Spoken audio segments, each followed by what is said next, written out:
Hi there, and welcome to the latest episode of Roll the Dice. I am Dave, your host. This is JK, Keith, and Keith, no relation.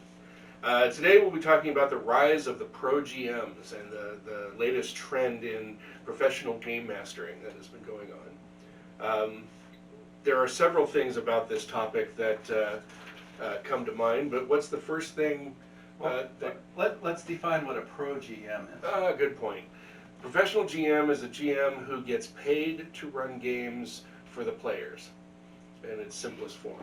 Does all the prep work, gets everything set up, and then the players just pay, show up, whether it's in person or on virtual, it doesn't matter. And there they go. They have a professional GM. And you could argue you were a pro GM before, after 40 years of GMing, right? But what makes it pro is the money. What makes it pro is the money. Paid to do it. Yeah, I mean, I would put myself up against any other GM out there, but I wouldn't say that I'm better. I'm different, and that isn't what makes the pro GM. Everybody has their own different style and their own different habits that they've formed based off of the gaming groups that they've been with, right? Because the people you play with change your format of how you do things over time. So none of that really adds into the pro GM. The pro GM is really getting paid to run games for players. So I think the first question that would be on the mind of anyone watching, why would you want to pay to play? Right? Well, first among them is that not everyone has the time to be able to put a game together and dedicate it the time it takes to run a game. I mean, it takes a lot, and I mean a lot, of prep work to really do a game well. And if you're a non-paid GM, you can let that slide, right? You can say, I'll do what I usually do, put a skeletal framework together, put the players in the situation and see what chaos ensues from where they want to go. Well, the typical way this works, right, is someone knows a guy who's a GM, they sort of throw some things together, maybe get a module, right? Get together with some pizza over the weekend and just play it out. Play. But there's not that much prep Well, time always. that's right. Not too much. It depends on the age of the group and the gamers, honestly, and how much family time they have or don't have. Resources. But really, the amount of dedication it takes to run a game specifically is enormous. The professional games that I've run recently, I have never worked harder at any job I've had in my life, ever. And that's including staying up for 24 to 48 hours to get a new server room set up or something, right? Yeah. Honestly, it takes a lot of brain power. Second, paying to play offers an incentive for both the players and the GM to show up and game. It increases commitment. If you paid for the game, you're going to show up. You don't want to waste your money, right? Any game session that we have maybe what, for the Wednesday gaming, what? Seven, eight players. Yeah. And inevitably, one or two or three don't show up because life, Well, yeah, traditionally when you're talking about adults gaming, that's the hardest part of scheduling. Yep, certainly is. And it's also hard to, probably another topic we'll talk about, but have enough player dedication to show up ready to go on a regular basis. And a new client that I just picked up is asking for a highly customized game. They want in D&D fantasy setting, they want a 1920 Roaring Twenties flapper private detective murder mystery. What a fascinating idea. Isn't it though? And they've already put artwork into what their character looks like, and this is the first time they've ever played D&D. So they're dedicated. They're dedicated, and the first time. So I have to really bring my game to this. But I also know that the other person that this person's bringing in has an opposite schedule of that person. So scheduling it was difficult. I have to be ready as a professional GM to game 24/7 around the clock. So when they're paying, they're going to show up because they don't want to waste the money, right? But when they're paying, I have to show up whether I'm sick or not. I've got to be there because I don't want to waste their money. It's like a job. It's just, well, it is a job. Yeah, It's a full-time job for me. And if my players say the only time they can get together is 2 a.m., guess what? I'm staying up till 2 a.m. and running a game, Well, you whether can I'm brain dead or define not. your working hours. You I don't can. have to do it at 2 a.m. I disagree. With the professional G, then being just a casual player who shows up, has fun, but goofs off. That goes back to that level of dedication, Yeah. right? It does. Yeah. You pay the money, you expect quality, you're dedicated to get in there. Well, yeah, and Yeah. you're more focused. You're like, hey, I spent my hard-earned. Plus, it's an event. De Niro It's not on this. just the guys getting together over pizza. It's Right. something that you look forward to. You schedule. You get in there. I think of those 4 guys that came. Yeah, the Bullywog Boys. You know, they came. They had a blast, right? And Yep. so it was an event. The whiskey that might have been came part of in. that. They had pizza too. They had But, pizza too. They wore hats, with they all had kind of a frog theme. And it was And it was really a little awesome. bit of a customized game, right? So they. Oh, they it was wanted- very much a customized game. Yeah.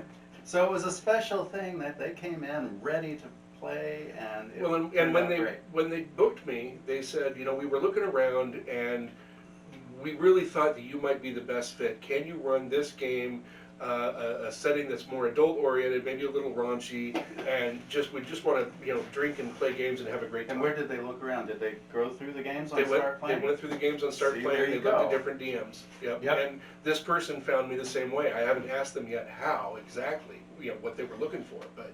And having gamed a really long time, Mhm. it kind of blows my mind shopping for a GM. I know, right? Right? Right? I'm not used to it, and I've been doing it for 3 months. Yeah, no, it's kind of mind blowing. It's a kind of a paradigm shift Right. in what I think of as gaming. I think it was And a how I've generational always- shift in gaming. Oh, yeah, very definitely. Yeah. I Yeah. mean, first, we'll get to quality of games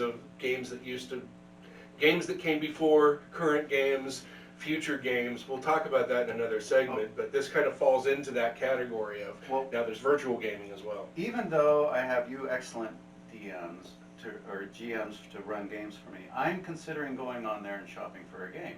Okay. Because, Right, you want a Cthulhu game. yeah, well, for one thing, I want to learn to GM Cthulhu. Mm-hmm. But before that, I need to see how it's played and get used to the gameplay. Mm-hmm. And none of you blokes have actually run Oh, Cthulhu, no, you right? can go So- ahead and hire a GM, look up for Houligard, Gaard, David, and he will run you a Cthulhu game. I promise you he will. Well, let me instead go with one that's already been organized, right? And so I looked around on Start Playing, and there are a number of Oh, yeah. them, including starter games for people who aren't used to it, right? So, Yep. so I'm going to go in there and pay for a session or 2 or 3, just Sure. to get used to and see. Even though I'm not the typical player, maybe, Right.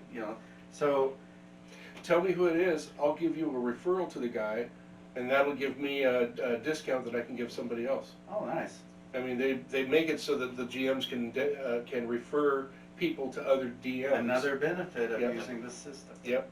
Right. You've been awfully quiet about this. Yes, I have. What are your thoughts about professional GMing? Well, it's a good way, especially if you've moved someplace new that you've not lived and you don't know Oh, people. good It's point. it's a great way of being able to get that release, even if you don't know people. So or that would maybe be if playing- you live like in the middle of Montana, and there's just no game groups Yeah. around you. Right? It's you, the tumbleweeds, and the coyote. Yep. Um, I had a military, an ex-Navy guy or Marine that didn't have anybody else to play with, and he Yep. wanted a very customized kind of idea of a game. It didn't last very long, but we were really hoping more people would join in. That's one of the downsides of this is advertising is really difficult to do. Like Trying to get people to come in service and online, right? Yep, and we have a lot of DMs or GMs at Start Playing, so it's a highly competitive market, but more than that, just being seen and noticed is difficult. yeah. So yeah, I completely agree, but what you were talking about specifically almost says, I go to the local game shops. Yeah. I go to the universities and look at the posting boards, hey, running a game, blah, blah, blah. So you can still have paid games in person, and that takes a whole different type of prep work than virtual gaming does. But as soon as COVID's over, if it ever is over, I plan on doing that. And this weekend, I'm working at a convention, so I'm going to have a lot of people at my table I've never met before. In-person In-person. professional gaming. Yes, in-person professional gaming. They have A resort has hired us for a convention and has hired professional game masters to come in and run games for That's so clients cool. and attendees. It's going to be fun. So you Wow, go to the that's crazy. convention, you can go and play with you and do some gaming in person. So But convention gaming's always been a thing. It's just been Yes. free. It's free demos. Um, And this is going to be free demos for the clients. it's I'm not being- always free. I'm being paid by the convention. Sometimes you have to pay to get into a convention game. Oh, okay. I thought you just paid in the convention and then you just went to them. Not always. I've never always. thought of it. I've never played in a paid-for-game at a convention. I've never done that. Traditionally, or maybe not traditionally, but most often, what I've heard of is the 4-hour time slot. Right. And, you know, one, you have to sign up for the game. There's always a limited slots available, right? And the convention will post, Right. you know, who has games and what they're running. And sometimes they do cost. Right. And sometimes it's like, hey, if you know, your entrance fee covers a certain number of slots. Or, you know, maybe it's like, hey, your entrance fee just covers Right. whatever. If you know, you sign up for a slot, there you go. But, you know, you always have a limited amount of time. Oh, sure. Well, and you just So segued we into can the run last into point, it. so as soon as, let me know. Well, there you go. The last one is cost associated with running a game, especially in a virtual environment. When you're running a game for somebody, you need to bring out the miniatures. You know, I'm hearing now that a lot of people like their GMs to be in costume. They want us to have sound systems and music to play in this stuff virtually. They really want us to step up our game for what they're getting for their money. You can blame YouTube for that. You can blame YouTube for that, but you know, in person, you're limited to the purchase of props, maps, virtual figures, and more. Thrones, for the that gets it, thrones. yeah. These things don't grow on trees, you know. But You quite literally do. well, fair enough. Fair enough. But you know, so I've got 3,000 miniatures or maybe more out there in various formats. I've got maps. I've got terrain pieces. I've let go a little bit on the books. The books are, and nowadays books are $40 to $60 a piece. Yeah, You know, pretty average is about $50. Right? D&D. For a book. Amazing artwork and hardcover. Right. And, yeah. You know, D&D, to buy the 3 sets, if you're going to run a game, you need to have the monster manual, the player's manual, and the GM's manual, GM guide, and that's $100. So just getting into playing the game and running the game costs you $100, bare minimum, right? And then if you're in the virtual environment, and this is what I found recently with I bought the D&D books, the D&D set here, and was reading it, got ready to run 5th edition, and then I realized, wait a minute, there's D&D Beyond, and that works with Roll20 seamlessly, so they can make all their characters, we can invite them to a campaign, they can make all the rolls off their character sheet, so we don't have to make the character sheet within Roll20, it's a seamless thing. But now I should buy the books so that they have access to it, so I spend another $100 because it's the same cost to buy the virtual one, and then all of the adventures in there and all the supplements that people want. Pay for, right? So. Right? And the biggest shock to me is that this is a real thing. I'm still not over the fact that right now my career is running games for a living. And why not? It's your greatest strength. After 40 years of running every game under the sun, you too. It's been a lot. Well, Yeah, you should do this. we've looked a lot. You should. No. I tell you what, you'll work harder. By the Yeah, time that's not what I'm going for. I'm going the other direction. by the time I'm I've trying to work less hard. By the time I've run 3 or 4 hour sessions a row in a day, I am so brain dead. Yeah. I just crawl into bed and cry. You know, Constantly. my head's hurting, my eyes are I'm blurry. usually fried after running one session a I day. am too. But in order to make a living, right, I need 3 sessions a day, and you have the 4 or skills 5 to do days a it, week. So why not? Well, thank you. I appreciate that. Anything else? Last call? Last All I comments? Yeah? Yeah. Not that I can think of. Okay. I think we've touched on everything I can think of. All right. Well, thanks for... Well, what do you think? So, right. our viewers, leave a comment. Have you played with a professional GM, or are you considering doing it? Or would you? Or would you? Would you? Yeah. Yeah. You know, how does it differ from gaming the way that you're used to? Yeah. So leave a Why comment. wouldn't you is another way to look at this too, Sure. right? Yeah.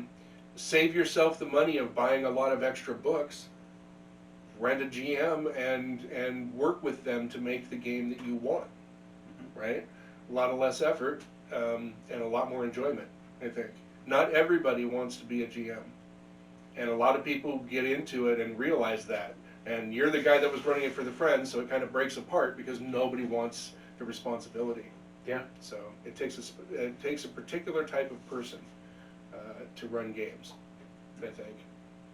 So yes, go to www.rollthedice.org, ROLE thedice.org. Leave us a comment, email us with questions, or go to startplaying.games and book me as a GM. David Houligard. David Houligard, yeah, we'd love to play with you. So good night, and see you next time.